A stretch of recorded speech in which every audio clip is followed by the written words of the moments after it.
तो चलिए दोस्तों प्रश्नावली एक के क्वेश्चन नंबर 5 को सॉल्व करते हैं। दोस्तों क्वेश्चन नंबर 5 आप लोग को स्क्रीन पर दिखाई दे रहा होगा, ठीक ना।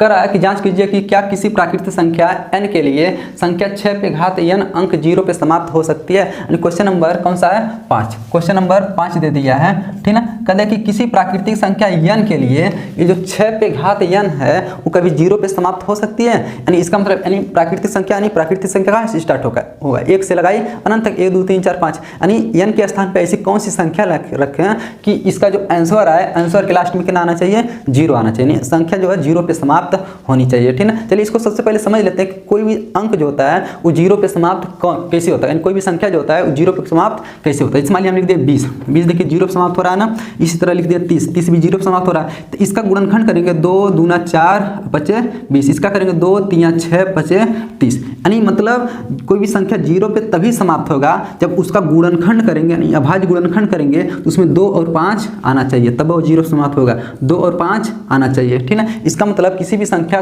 के अंत में 0 तभी आएगा जब उसमें 5 भी होना चाहिए और 2 भी होना चाहिए, 5 भी होना चाहिए और 2 भी होना चाहिए, तब वो क्या होगा? वो अंक संख्या 0 पे समाप्त होगा, अन्यथा नहीं होगा, ठीक है। चलिए इसको हम लोग देख लेते हैं। यहाँ पर देखिए संख्या कितना दिया? 6 पे घात कितना दिया? यानी करेक्ट n का ऐसा कौन सा मान रखे प्राकृतिक संख्या में 1 से लगाई अनंत तक के बीच में कि वो संख्या 0 पे समाप्त होगा, ठीक है। चलिए पता कर लेते हैं कि ऐसी कोई संख्या है भी या फिर नहीं है, ठीक है। चलिए यानी हम जानते हैं यहाँ पर 6 का गुणनखंड करेंगे, क्या 6 का गुणनखंड करेंगे? 6 का गुणनखंड कितना हो जाएगा?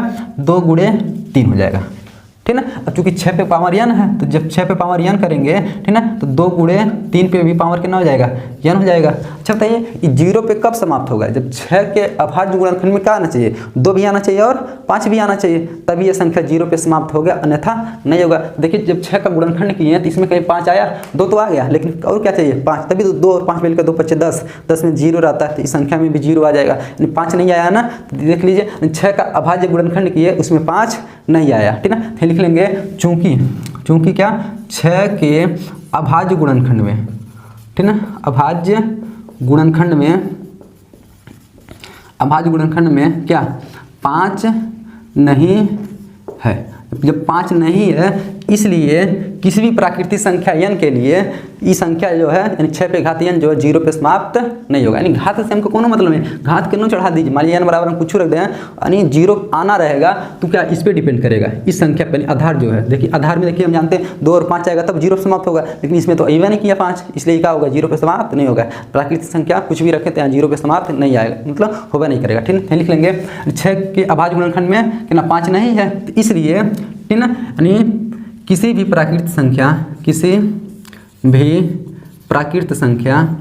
ठीक है, n के लिए कौन सी संख्या कौन सी दे दिया है? 6 पे पावर n शून्य पर क्या समाप्त नहीं होगी, ठीक है। यानी हम लोग का ये क्या हो गया? आंसर हो गया, ठीक है। तो दोस्तों आशा करते हैं कि क्वेश्चन नंबर कौन सा 5 आप लोग अच्छी तरीके से समझे होंगे।